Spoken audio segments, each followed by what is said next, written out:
ABC news కి స్వాగతం. ముందుగా ముఖ్యాంశాలు.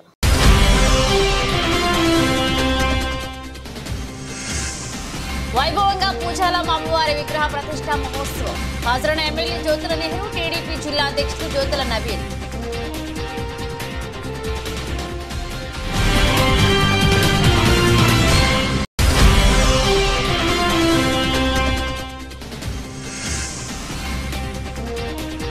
జయకొత్తూరులో 24 లక్షలతో ఓవర్ హెడ్ ట్యాంక్ శంకుస్థాపన చేసిన ఎమ్మెల్యే జ్యోతుల నెహ్రూ.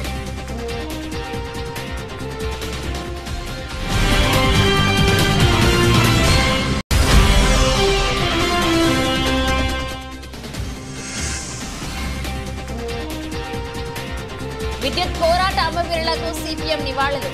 విద్యుత్ బిల్లుల భారాన్ని ఉపసంహరించాలని డిమాండ్.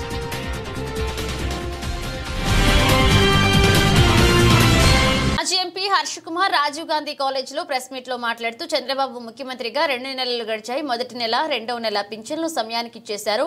2014లో రుణమాఫీ చేస్తానని అమలు చేయడంలో చంద్రబాబు విఫలమయ్యారన్నారు. చేయగలను అన్ని హామీలే ఇవ్వాలన్నారు చంద్రబాబు. ఇక రెండవ లేఖ రాశాను. ఎన్నికల హామీల్లో భాగంగా సూపర్ 6 పథకాలు ప్రకటించిన చంద్రబాబు ఒక్క నిరుద్యోగికి ₹1 ఇవ్వలేదన్నారు.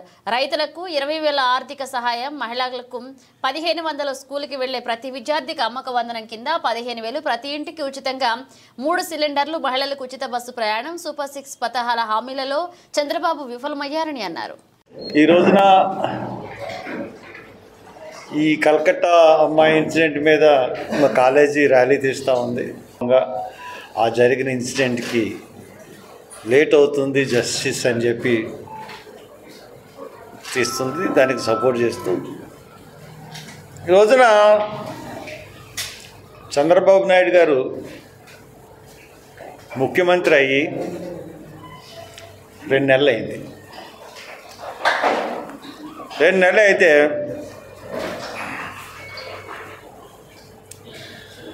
ఆయన ఫస్ట్ టైంకి పెన్షన్లు ఇచ్చేశాడు. ఫస్ట్ తారీఖుకి, 2వ నెల కూడా ఇచ్చేశాడు. కానీ చాలా ఎన్నికల్ని ప్రలోభాలకి గురి చేసి ఆయన ఎలక్షన్స్లో నెగ్గారు. మనం 2014లో ఎలక్షన్ మనం చూసుకున్నట్లయితే ఆయన పెట్టినటువంటి ఎన్నికల ప్రలోభం ఏంటంటే మెయిన్గా రుణమాఫీ. The difference between the Chandrababu Naidu and Jagan I cannot do like that. It is very difficult for the state to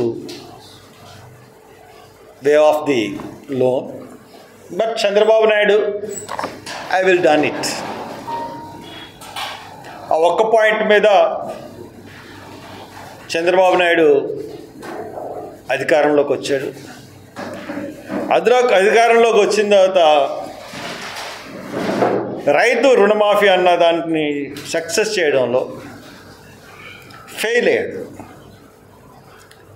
fail అయిన కారణంగా, ఎందుకంటే 5 సంవత్సరాలు చేస్తానన్నాడు. ₹1,00,000 రుణమాఫీ అన్నది 5,000, 10,000, 20,000 ఇలాగ వేసుకుంటూ 5 సంవత్సరాలు చేసుకొచ్చాడు. బట్ ఎలక్షన్స్లో నేను చెప్పేది ఏంటంటే, ఎవరన్నా సరే, ఏ పార్టీ అయినా సరే, చేయగలిగిన హామీలే ఇవ్వాలి, చేయలేని హామీలని ఇవ్వకూడదు. ఇప్పుడు చంద్రబాబు నాయుడు గారికి నేను ఒక లెటర్ రాశాను. ఇది 2వ లెటర్. అఫ్కోర్స్ ఈ లెటర్ ఇక్కడ పెడుతున్నాను. మీకు కావాల్సిన వాళ్ళు స్కాన్ చేసుకుని ఫోటో తీసుకోండి. ఆయనకు రాసిన లెటర్ మీ దగ్గర ఉంటుంది. మీరు ఆయన ముఖ్యంగా సూపర్ 6 పథకాలు అని చెప్పేసి పెట్టాడు. సూపర్ 6 పథకాల్లో యువతకు 20 లక్షల ఉపాధి,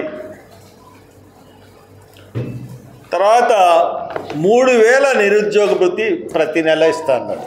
ఉమ్మడి ఆంధ్రప్రదేశ్ రాష్ట్రంలో 2000 సంవత్సరంలో విద్యుత్ ధరల పెరుగుదలకు విద్యుత్ సంస్కరణలకు వ్యతిరేకంగా జరిగిన ప్రజా పోరాటంలో పోలీస్ తూటాలకు బలైన రామకృష్ణ, విష్ణువర్ధన్ రెడ్డి, బాలస్వామిలకు సిపిఎం ఆధ్వర్యంలో ఘన నివాళులర్పించారు.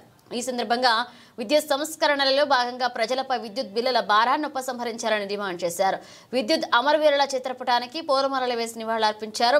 ఈ కార్యక్రమాన్ని ఉద్దేశిస్తూ సిపిఎం తూర్పుగోదావరి జిల్లా కార్యదర్శి టి అరుణ్ మాట్లాడుతూ విద్యుత్ ఉద్యమం ఫలితంగా 14 ఏళ్ల పాటు ఏ ప్రభుత్వం రాష్ట్రంలో అధికారంలోకి వచ్చినా విద్యుత్ ధరల పెంచేందుకు సహించలేదని తెలిపారు. ఈ విద్యుత్ పోరాట సందర్భంగా అప్పటి తెలుగుదేశం ప్రభుత్వ ఆదేశాల మేరకు పోలీసులు జరిపిన కాల్పుల్లో 2 కమ్యూనిస్టు కార్యకర్తలు అమరులయ్యారని గుర్తు చేశారు. ఆ రోజు ప్రధానంగా కమ్యూనిస్ట్ పార్టీలు, వామపక్ష పార్టీలు, ముఖ్యంగా సిపిఎం విద్యుత్ సంస్కరణల మీద పెద్ద ఉద్యోగం తీసుకొచ్చింది. ఆ రోజు సిపిఎం రాష్ట్ర కార్యదర్శి రాఘవులు గారు ప్రపంచ బ్యాంక్ సంస్కరణల మీద, విద్యుత్ సంస్కరణల మీద ఒక బుక్లెట్ రాస్తే ఆ బుక్లెట్ చాలా పెద్ద ఎత్తున అమ్ముతుంది. ఇక్కడ ఈ సెంట్రల్ చెట్టు కింద నిలబడి కోపిడి బండి మీద పుస్తకాలు పెట్టి అమ్మాము. ఆ రోజు పుస్తకాలు అమ్మితే బాగా గుర్తు. ఉదయం 9 గంటలు నిలబడి సాయంత్రం 6 దాకా పుస్తకాలు వస్తే 3000 పుస్తకాలు అమ్మి కోపిడి బండి పుస్తకాలు పెట్టారు. అలా రాష్ట్ర వ్యాప్తంగా పెద్ద ఎత్తున ప్రజల్లో చర్చ జరిగింది. దాదాపు 3 నెలలు జూన్లో మే ఆఖరిని ప్రారంభమయ్యి 3 నెలల కాలం పాటు మంత్రులు, ఎమ్మెల్యేను అయితే ప్రభుత్వం ఇక్కడ సభలు పెడితే ఎవరన్నా రోడ్డు మీద వెళ్తుంటే జనాలు చోగేసుకోవడం, అడ్డం పడటం, అడ్డగించడం, లాఠీ చార్జీలు, అరెస్టులు చాలా పెద్ద ఉద్యమం జరిగింది. సామర్లకోటలో అప్పుడు ముఖ్యమంత్రి చంద్రబాబు నాయుడు సామర్లకోట పర్యటనకు వస్తుంటే ముఖ్యమంత్రి పర్యటన అడ్డుకోవాలని చెప్పని ఆ రోజు పెద్ద ప్లాన్ చేసి దాని మీద చాలా తీవ్ర నిర్బంధం సాగింది. ముఖ్యమంత్రి పర్యటనకి ఒక వారం రోజుల ముందు మొత్తం నాయకుల ఇళ్ళన్నింటినీ, ఆ రోజు మొబైల్ ఫోన్లు లేవు కాబట్టి నాయకుల ఇళ్ళన్నింటినీ చుట్టుముట్టేసి చాలా బీభత్సమైన ప్రయత్నం ప్రభుత్వం చేసింది.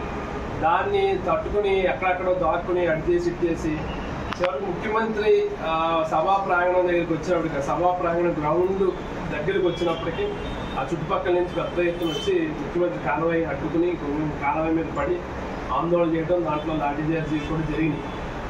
దాని తర్వాత ఆగస్టు ఎమ్మెల్యేలు నిరాహార దీక్ష కూర్చున్నారు. మనతో వామపక్ష ఎమ్మెల్యేలతో పాటు ఆ రోజు శాసనసభలో 2 ఎమ్మెల్యేలు ఉన్నారు సిపిఎంకి. సొన్న రాజయ్య గారు, 2 నోముల నర్సయ్య గారు, 2 ఎమ్మెల్యేలే ఉన్నారు. దాంతోపాటు కాంగ్రెస్ సంబంధించిన ఎమ్మెల్యేలు ఆ రోజుకి ప్రతిపక్షంలో రాజశేఖర్ రెడ్డి ప్రతిపక్ష నాయకుడిగా ఉన్నారు. పీజే జనార్దన్ రెడ్డి ఇట్లాంటి వాళ్ళందరూ కూడా ఆ రోజు ఎమ్మెల్యేలు ఉన్నారు. మన జిల్లాలో ఆ రోజు ఒక్క ఎమ్మెల్యే కాంగ్రెస్ ఎమ్మెల్యే వెక్కమూడి రామ్మోహన్ కాంగ్రెస్ ఎమ్మెల్యేగా ఆయన ఉన్నాడు. కాంగ్రెస్ ఎమ్మెల్యేలు, సిపిఎం ఎమ్మెల్యేలు కలిపి నిరాహార దీక్ష కూర్చున్నారు. దాని కొనసాగింపు చెలోక సచివాలయం హైదరాబాద్కి పిలిపి ఇవ్వడం జరిగింది. ఇక్కడ చెలోకి వెళ్ళిన సందర్భంలో కూడా రైల్వే స్టేషన్ దగ్గర చాలా పెద్ద బందోబస్తు పెట్టి ఎవరిని వెళ్ళాము. ఆ వెనక ఐటీడీ కంటే ఆ వెనక గేట్ నుంచి దూరి ఆ రోజు రైలు ఎక్కి ఇక్కడి నుంచి బహుశా ఒక 27 మంది 28 మంది అయిపోయాం. దాదాపు ఒక 1000 మంది వరకు రైల్వే స్టేషన్ ఆపేశారు. ఇంకా సామర్లకోట నుంచి కొంత, అక్కడి నుంచి కొంతమంది వెళ్తాను. అదో పెద్ద అంటే ఆ రోజున్న వీడియో కూడా ఉంది, చూస్తే పెద్ద యుద్ధ వాతావరణం. అంటే బహుశా ఆంధ్ర రాష్ట్ర చరిత్రలో, స్వతంత్రం వచ్చిన ఆంధ్ర రాష్ట్ర చరిత్రలో ప్రభుత్వ విధానాలకు వ్యతిరేకంగా ప్రజలు అంత పెద్ద పోరాటం చేయడం ఒక పెద్ద చారిత్రాత్మక సందర్భం కూడా. దాని మీద రాళ్ళ దాడి జరిగింది, కాల్పులు జరిగినాయి. మన పోల్ వెంకటేశ్వర గారు మీ అందరికీ తెలుసు, బాగా తోటాలు దడ పేలు చేస్తుంటే పెట్రోల్ బంక్ పక్కన ఒక 10-15 మంది నిలబడిపోయినారు. ఆ రబ్బర్ బుల్లెట్లు కాల్చుకుంటే వాళ్ళందరూ చెదరగొట్టడానికి ఈయన ఇంకో 2 కలిపి ఏం చేయాలంటే పోలీస్ జీప్ ఉంటే జీప్ని ఎత్తి తిరగేసాడు. పోలీస్ జీప్ని తిరిగేస్తే అది తగడిపోయింది. అది పెద్ద తగడిపోతే జనం పరిగెట్టారు. అలాంటి ఒక పెద్ద ఇది కూడా దాంట్లో జరిగింది. ఆ రోజు నేను నాతో పాటు విశాఖపట్నం ఎస్ఎఫ్ఐ జిల్లా కార్యదర్శి ఉన్న కిరణ్ చంద్ర అని చెప్పి ఇప్పుడు హైదరాబాద్లో ఐటీ రంగంలో ఉన్నాడు. అతను నేను 2 కలిపి దగ్గర ఉన్నప్పటికీ రబ్బర్ బుల్లెట్ వచ్చి కిరణ్ చంద్రకి పొట్టలోకి దీపారు. నా ముందు నిలబడున్నాడు. పొట్టలో దీప అక్కడి నుంచి ఇలా వెన్నులోకి బయటకు వచ్చేసి రబ్బర్ బుల్లెట్ బయటకు వచ్చేసి స్థానిక 8వ డివిజన్లో ప్రమాదకరంగా ఉన్న నుయ్యని పూడ్చి వేసేందుకు చర్యలు చేపట్టామని రాజమహేంద్రవరం సిటీ ఎమ్మెల్యే ఆదిరెడ్డి శ్రీనివాస్ అన్నారు. సదరు డివిజన్ ప్రకాశం నగర్ రౌండ్ పార్క్ లో వినాయకుడి ఆలయాన్ని ఆనుకున్న గతంలో సొసైటీ వారు ఏర్పాటు చేసిన పురాతన నుయ్యి ఒకటి ఉంది. ప్రస్తుతం ఆ నుయ్యి ప్రమాదకరంగా ఉండడంతో ఎమ్మెల్యే ఆదిరెడ్డి శ్రీనివాస్ బుధవారం మాజీ కార్పొరేటర్ టీఎన్టీయూసీ రాష్ట్ర ప్రధాన కార్యదర్శి వర్రే శ్రీనివాసరావు, బీసీ సాధికార సమితి శెట్టిపల్లి విభాగ రాష్ట్ర గణన కుడుపూడి సత్యబాబు, నగరపాలక సంస్థ ఎస్సీ తదితరులతో కలిసి పరిశీలించారు. నుయ్యి ప్రమాదకరంగా మారే పరిస్థితి ఏర్పడినందున భవన శిథిలాలు వేసి ఆ నుయ్యిని పూడ్చివేయాలని నిర్ణయించినట్లుగా ఎమ్మెల్యే ఆదిరెడ్డి శ్రీనివాస్ తెలిపారు. పార్కునకు ఆలయానికి వచ్చే వారికి ఎలాంటి ఇబ్బందులు లేకుండా సాధ్యమైనంత త్వరగా నుయ్యి పూడ్చివేత పనులు చేపట్టాలని అధికారులకు ఆదేశించారు.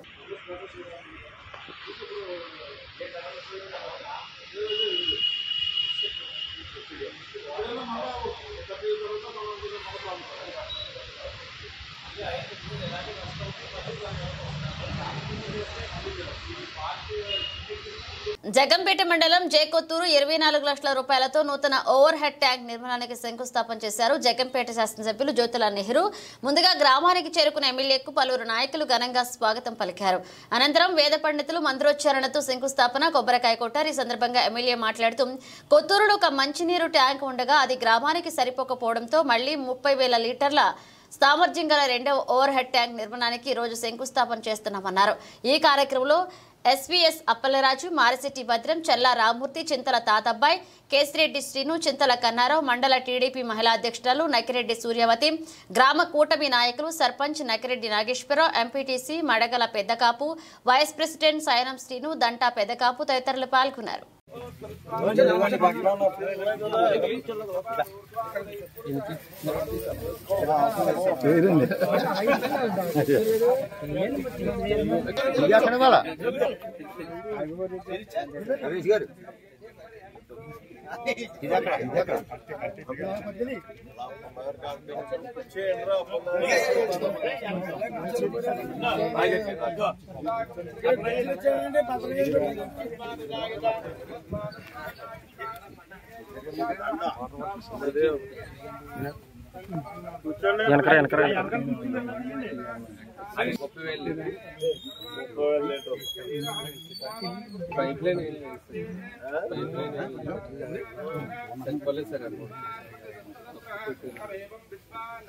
ఇదేనండి ఇందులోదేనా జల్ జీవన్ మిషన్ లో తక్కువ పెట్టిన మనం ముందు అప్పుడు అది 2 పైన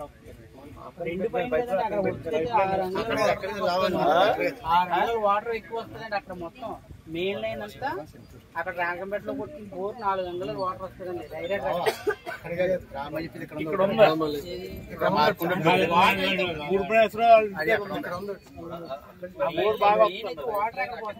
పైప్ లైన్ తీసుకుని మనం ఎక్కడ తీసుకుంటే సరిపోద్దండి. ఈ ఎన్ని వచ్చినా తక్కువ వస్తాయండి. అక్కడ ట్యాంక్ ఎక్కుతుంది. మనం 12 గంటల కరెంట్ చేస్తే 15 సార్లు నిండిపోయి పోతుంది ఆ ట్యాంక్. రోజుకి అది నెలలు కూడా పెండింగ్ వచ్చేస్తుంది. పైపులు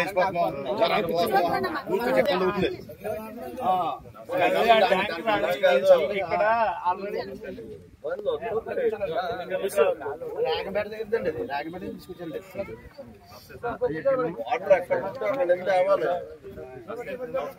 జగంపేట మండలం గోవిందాపురం గ్రామ శివారు పూజాలమ్మ తల వరదేవత అమ్మవారి విగ్రహ ప్రతిష్టా మహోత్సవం నూతన ఆలయ ప్రారంభోత్సవం అంగరంగ వైభవంగా జరిగింది.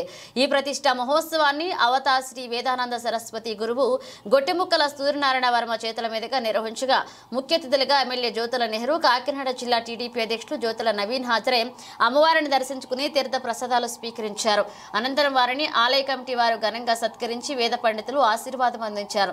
ఈ సందర్భంగా ఎమ్మెల్యే నెహ్రూ మాట్లాడుతూ 200 సంవత్సరాలుగా ఉన్న ఈ ఆలయం స్థానంలో నూతనంగా అమ్మవారిని ఆలయం నిర్మించడం శుభపరిణామన్నారు. అదేవిధంగా గొట్టిముక్క సూర్యనారాయణ వర్మ ఈ ఆలయ నిర్మాణం కోసం కృషి చేసి పూర్తి చేసిన ఘనత ఆయనకే చెందుతుందని, 2 ఎకరాల పొలం కూడా అమ్మవారికి అందించడం జరిగిందని, ఆయన పూర్వీకుల ద్వారా సంక్రమించిన వైద్యాన్ని అందరికీ అందిస్తూ ఈ రోజు గొప్ప పేరు ప్రఖ్యాతలతో పాటు ఉచితంగా అందరికీ ఆరోగ్యాన్ని అందించేందుకు అనేక మూలికలతో అనువంశిక వైద్యం అందిస్తున్న ఆయన అమ్మవారి ఆశీస్సులతో మరెంతో మందికి వైద్య సేవ చేయాలన్నారు. మరి 200 సంవత్సరాల పైబడి పూజాలమ్మ తల్లి చిట్టడేని ఆశ్రయించి ఉన్నటువంటి సందర్భంలో మన వర్మ గారు ఒక మంచి నిర్ణయం తీసుకుని ఇక్కడ ఆలయం నిర్మాణం చేయడమే కాకుండా ఒక 2 ఎకరాల భూమిని కూడా ఆలయానికి ఏర్పాటు చేసి మనందరం కూడా తల్లిని దర్శించుకుని పునీతులు కావడానికి అవకాశం కల్పించారు. మరి దీన్ని గోవిందపురం గ్రామస్తులు ఒక మంచి బాధ్యతగా తీసుకుని ఈ తల్లిని అందరూ సమిష్టిగా కలిసి పూజా కార్యక్రమాలు చేసుకుంటూ ఆ తల్లి దగ్గరికి మనం కోరిన కోరికలు తీర్చేటటువంటి మహాతల్లి కాబట్టి అందరూ దర్శించుకోవడానికి అవకాశం కల్పించే విధంగా వర్మ గారు ఇచ్చినటువంటి అవకాశాన్ని మరి మీ గ్రామస్తుల బాధ్యత తీసుకుని ఇది చుట్టుపక్కల గ్రామాలన్నిటికీ కూడా అవకాశం కల్పించే విధంగా నిర్వహణ చేయాల్సినటువంటి బాధ్యత గోవిందపురం గ్రామస్తుల మీద పెద్దల మీద ఉంది అని చెప్పి మనం చేసుకుంటూ మనస్ఫూర్తిగా వర్మ గారికి ఆ ప్రత్యేకమైనటువంటి ధన్యవాదాలు తెలియజేసుకుంటూ కృతజ్ఞతలు తెలియజేసుకుంటున్నాం. ఎందుకంటే హిందూ మతాన్ని ఆయన వ్యాప్తి చేయడంలో భాగస్వాములు అవడమే కాకుండా మంచి వైద్యులు మనకు ఉన్నటువంటి ఎన్నో రుగ్మతలు ఆయన కృషితో నేర్చుకున్నటువంటి తరతరాలుగా వస్తున్నటువంటి ఆ ఇంటి వైద్యాన్ని ప్రధానంగా మనకి ఇచ్చి ఇవాళ మన రుగ్మతల నుంచి బయటపడేయడానికి ఆయన చేస్తున్నటువంటి సేవ రూపాయి ఆశించకుండా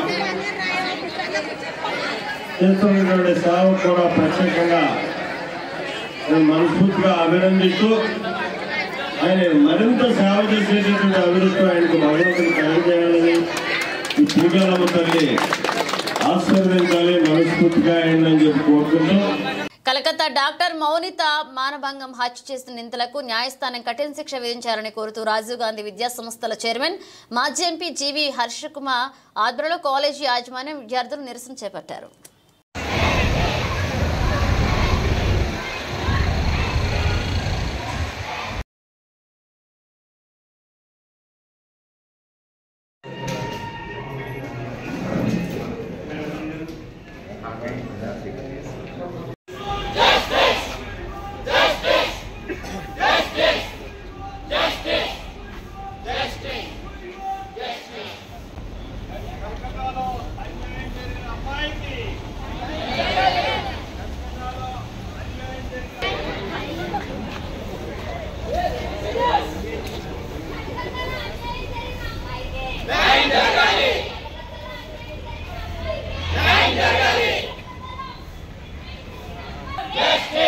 సార్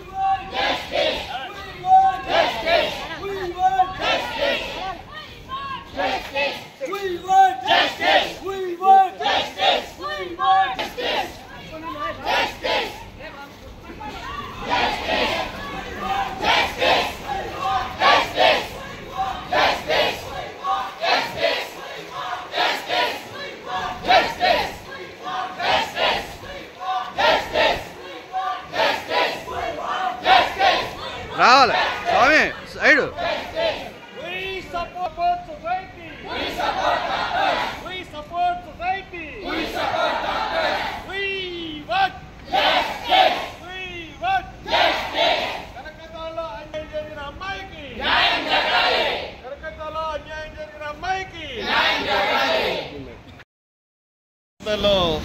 జరిగిన సంఘటన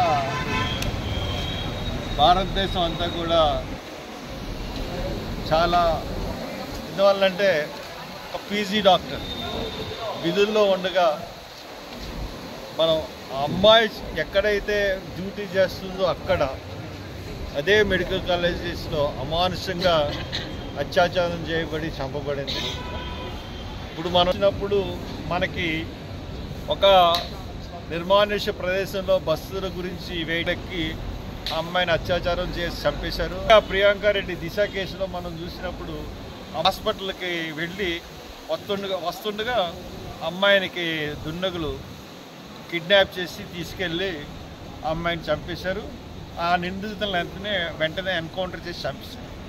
ఈ కేసు కల్కటా కేసు ఎక్కడైతే తను డ్యూటీ చేస్తుందో అక్కడ చంపబడింది, అత్యాచారం జరిగింది. It's a very particular case. అంటే ఉమెన్ మీద ఇంత దారుణమైన ఒక మెడికల్ కాలేజీ, ఒక మెడికల్ హాస్పిటల్, ఆ ప్రాంగణంలో అంత దారుణంగా అత్యాచారం జరిగి అంత దారుణంగా తను పైగా రూమ్ తలుపులు కూడా తీసి ఉన్నాయి అని అంటే the culprit is the superintendent of the hospital and principal of the medical college. So that definitely వాళ్ళని ఈ కేసులోంచి వాళ్ళ పోలిగ్రాఫ్ లై డిటెక్టర్ కాదు, డెఫినెట్గా ఇంకా దానికి మించిన టెస్టులు ఉన్నాయి. అవి చేసి ముద్దాయిని వెంటనే కనిపెట్టి వెంటనే వితిన్ 3 weeks ఆఫ్ టైం ముద్దాయిలకి శిక్ష పడేటట్టుగా చేస్తేనే ఈయన జరుగుతున్న దానికి న్యాయం జరుగుతుంది. పైగా నిన్న కలకట్టాలో విద్యార్థుల మీద జరిగిన అమానుష లాఠీ చార్జీని కూడా మేము ఖండిస్తున్నాం. అందుకని కలకట్టా విద్యార్థులకి సంఘీభావంగా ఇవాళ రాజీవ్ గాంధీ కాలేజెస్ ఈ ర్యాలీ చేస్తున్నాయి. నేను దాన్ని వాళ్ళు మా స్టూడెంట్స్ యూనియన్ ప్రపోజల్ ఇది. ఆ ప్రపోజల్ని నేను కూడా సమర్థిస్తూ వాళ్ళ దాంట్లో నేను కూడా సంఘీభావంగా పాల్గొన్నాను. ఎక్కడి వరకు వెళ్తారండి ర్యాలీ? ఈ అంబేద్కర్ స్టాచ్యూ అండ్ పుష్కరాల దగ్గర స్కిట్ కూడా ఉంది.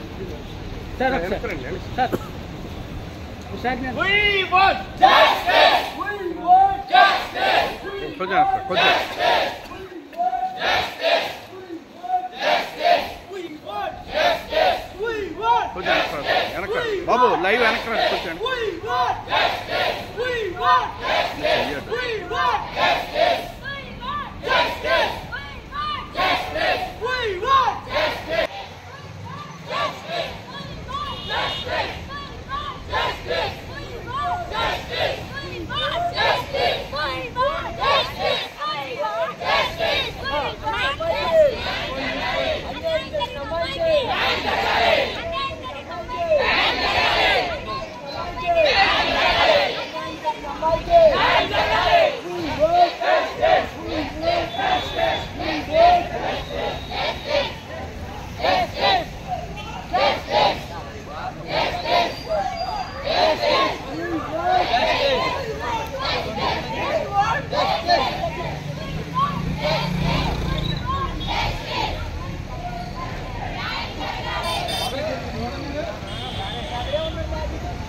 మారుతినగర్ సుబ్రహ్మణ్య సినిమాను ఆదర్శిస్తున్న ప్రేక్షక దేవుళ్లకు చిత్ర యూనిట్ ధన్యవాదాలు తెలిపింది. ఇప్పటి వరకు విలన్ క్యారెక్టర్ యాక్టర్గా చేసిన రావు రమేష్ ప్రధాన పాత్రలో రూపొందించిన మారుతినగర్ సుబ్రహ్మణ్యం నవ్వులు పువ్వులు పోయిస్తూ విజయవంతంగా ప్రదర్శితమవుతుంది. చిత్ర యూనిట్ విజయయాత్రలో భాగంగా రాజమండ్రిలో ఈ చిత్రం ప్రదర్శిస్తున్న శివజ్యోతి థియేటర్ కి బుధవారం సాయంత్రం ఇచ్చేసి సందడి చేసింది. లక్ష్మణ్ కార్యరచన దర్శకత్వం వహించిన ఈ సినిమాలో రావు రమేష్, అంకిత్ కోయ, ఇంద్రజ, రమ్య, పసుపులేటి, అజయ్, హర్షవర్ధన్, శివనారాయణ, అన్నపూర్ణ, ప్రవీణ్ తదితరులు నటించారు. బుజ్జిరాయుడు, పెంచాల మోహన్ కార్య నిర్మించారు. రిషి మర్లా, ప్రసాద్ మర్లా సహ నిర్మాతలుగా ఉన్నారు. స్టార్ డైరెక్టర్ సుకుమార్ భార్య తబీతా సుకుమార్ సమర్పించారు. ఇక ప్రమోషన్లో అల్లు అర్జున్ పాల్గొనడంతో ఈ సినిమా అందరిని దృష్టిని ఆకర్షించింది. ఫస్ట్ ఆఫ్ ఆల్ థ్యాంక్స్ అండి, ఇక్కడ కూర్చున్న ప్రెస్ మీడియా అందరికీ చాలా చాలా థ్యాంక్స్. ఇప్పుడు ఈ థియేటర్లో రెస్పాన్స్ చూస్తామంటే దీనికోసమే ఈ సినిమా తీసింది అండ్ ఈ కైండ్ ఆఫ్ ఆడియన్స్ కోసమే ఈ సినిమా తీసింది. అందరూ ఎంజాయ్ చేస్తున్నారు, నవ్వుతూ ఉన్నారు, త్రూఅవుట్ నవ్వుతూ ఉన్నారు. సెకండ్ హాఫ్ ట్విస్టులు బాగున్నాయి అంటున్నారు. ఈ కైండ్ ఆఫ్ ఎక్స్పీరియన్స్ కోసమే అండి ఈ సినిమా తీసింది. ఐఎమ్ ఎలా చెప్పాలో కూడా అర్థం కావట్లేదు. ఎంత హ్యాపీనెస్ ఉందంటే ఇకపైన తీస్తే ఇంత ఎంజాయ్మెంట్ ఉండే సినిమాలే తీయాలన్న ఫీలింగ్ వస్తుంది. But thank you so much for this huge success అండి. Thank you so much. And ఇంకొక పర్సన్కి థ్యాంక్స్ చెప్పుకోవాలి, రావు రమేష్ గారు. ఆయన ఆబ్వియస్లీ ఇంత లాస్ట్గా తిరగలేరు కాబట్టి మేము తిరుగుతున్నాం, మా టీం తిరుగుతున్నాం, ఆ ఆడియన్స్ దగ్గరికి వెళ్తున్నాం, ప్రతి ఒక్కటి ఆయనకి ఇన్ఫర్మేషన్ ఇస్తున్నాం ఎంత రెస్పాన్స్ ఉందని. ఒకవేళ ఆయన ఇక్కడికి వచ్చి ఉంటే ఆయన ఆనందంలో పొంగిపోయి ఉంటారేమో ఇంత రెస్పాన్స్ చూసి. But thank you sir, thank you so much sir, thank you sir. ముందు బాగుంది తర్వాత అన్నట్టు నేను ఎంతో ధైర్యంగా తీయడానికి రీజన్ ఏంటి, ఎట్లాంటి హోంవర్క్ చేశారు? అదే sir, survival struggle for existence లాగా పెద్ద సినిమాలు మనకు ఇప్పుడు రావు సార్. ఆబ్వియస్లీ నేను డెబ్యూట్ చేయడం నాకు పెద్ద సినిమాలు రావు సార్. చిన్న సినిమాలోనే ఒక్క చోట ఒక్క నిమిషం కూడా బోరు కొట్టకూడదు, తప్పు చేయకూడదు, ఒళ్ళు దగ్గర పెట్టుకొని కథ దగ్గర నుంచి ఆర్టిస్ట్ దగ్గర నుంచి అన్ని ప్రాపర్గా చేసుకుంటే అట్లీస్ట్ జనాలు దృష్టిలో పడతామన్న ఒక భయంతో చేశాను సార్. ఆ చిన్న భయంతో చేస్తే దాని రిజల్ట్ ఇప్పుడు కనిపిస్తుంది సార్. సరే ఒక రోజు కాదు, రెండో రోజైనా బాగుంది అంటారు, మూడో రోజు ఇక్కడ నుంచి ఎక్కడి వరకు వెళ్తుందో చూడాలి సార్. ఒళ్ళు దగ్గర పెట్టుకొని చేశాను సార్. ఈ డైరెక్షన్ రెండోది సార్. ఫస్ట్ ఏంటి సార్? హ్యాపీ వెయిటింగ్ అని నిహారిక పోయిందరా అండ్ సుమకృష్ణ. అంటే కంటెంట్ నమ్ముకుని మీరు అంతే సార్. ఇప్పుడు ఆడియన్స్ కూడా అలాగే ఉన్నారు సార్. బేసిక్ కంటెంట్ తప్ప ఇంకేది చూడట్లేదు సార్. రాబోయే రోజుల్లో మీ ప్రాజెక్ట్ ఏంటి సార్? ఇంకా క్యాస్ట్ ఇవన్నీ ఫైనలైజ్ అవ్వలేదు సార్, బట్ సుకుమార్ గారు దానిలో ఉండదు సార్. మ్యాక్సిమం సుకుమార్ గారు గైడెన్స్. మీ డైరెక్షన్ అన్ని లవ్ మూవీసేనా ఇంకేమన్నా? లేదు సార్, అంటే లవ్ మూవీస్ జానర్స్ అని కాదు సార్, జానర్స్ ఏదైనా చేయొచ్చు, కానీ మంచి సినిమాలు. డైరెక్టర్ గారు అంటే ఈ సినిమాకి సుకుమార్ గారు ఏ విధంగా సహకారం అందించారు సార్? ఈ సినిమాకి ఇంత మంచి రిలీజ్, ఈ ప్లాట్ఫామ్, ప్రమోషన్స్ అండ్ సినిమా చూశారు కాబట్టి ఇది ఆడియన్స్ వరకు వెళ్ళాలి అని గట్టిగా కూర్చున్నారు సార్. ఇదే సినిమా సుకుమార్ గారు లేకుండా కూర్చుంటే ఏమైంటుందో అందరికీ తెలుసు సార్. అంటే ఐ మీన్ సెకండ్ డేనే ఇప్పుడు ఇంతమంది నమ్మారంటే ఏదో ఉందనేసి ఆడియన్స్ వస్తున్నారు సార్ థియేటర్. అది వచ్చిన తర్వాత నేను రమేష్ గారు చూసుకుంటాను సార్. వచ్చేంత వరకు ఖచ్చితంగా సుకుమార్ గారు లాంటి వాళ్ళు ఉంటే, పెద్దవాళ్ళు ఉంటే బెటర్ సార్. సార్ దీని సీక్వెల్ పార్ట్ 1 తీయాలని ఇప్పుడు అడుగుతున్నారు సార్. ఫస్ట్ అనుకున్నప్పుడు ఏమీ లేదు, బట్ ఇప్పుడు అందరు చాలా మంది అడుగుతున్నారు, బట్ ఇంకా ఇది రాయలేదు సార్. మీరు రాశారు మొత్తం డైలాగ్ స్టోరీ మీ బ్రాటప్ ఎక్కడి నుంచి? తిరుపతి సార్. ఏం చదువుకున్నారు? B Pharm sir. ఎందుకు సినిమా ఫీల్డ్ ఎంచుకున్నారు? ఎట్లా? మా ఫ్రెండ్ నేను షార్ట్ ఫిల్మ్ చేసేవాళ్ళం సార్. తను ఇక్కడికి వచ్చి యాక్టింగ్ జాయిన్ అయ్యాడు, ఆడిషన్స్కి వచ్చాడు. నేను తనతో పాటు వచ్చి అసిస్టెంట్ డైరెక్టర్ జాయిన్ అయ్యి అలా మూవీస్ చేసుకుంటూ వచ్చాను సార్. ఇప్పుడు కలిపట్టుకోతుంది.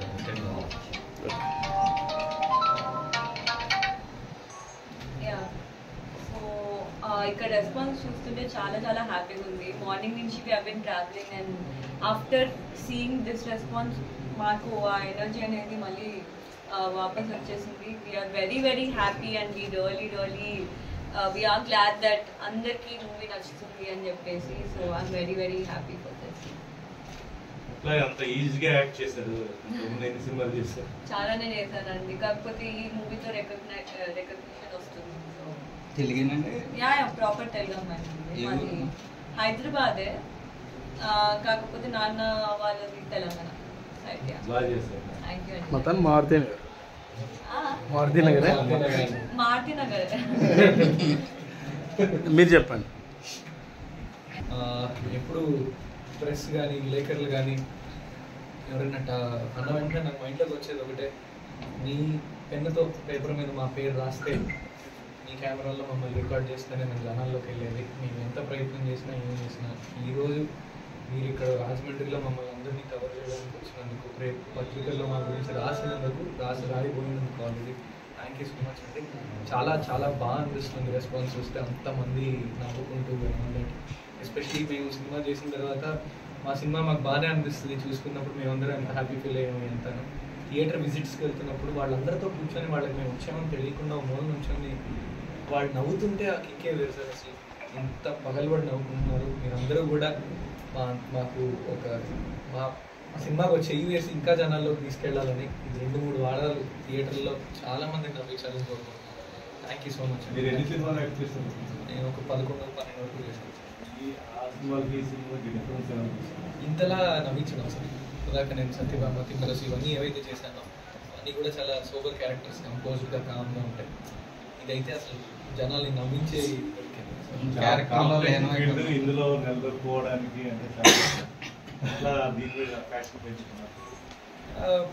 బులెటిన్ ముగించే ముందు హెడ్లైన్స్ మరోసారి.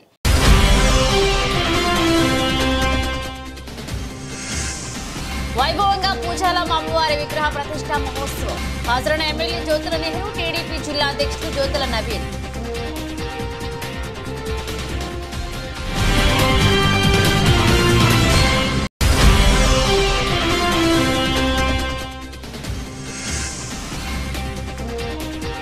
జయకొత్తూరులో 24 లక్షలతో ఓవర్ హెడ్ ట్యాంక్ శంకుస్థాపన చేసిన ఎమ్మెల్యే జ్యోతుల నెహ్రూ.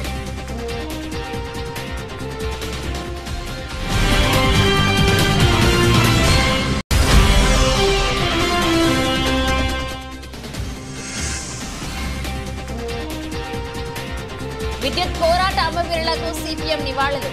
విద్యుత్ బిల్లుల భారాన్ని ఉపసంహరించాలని డిమాండ్.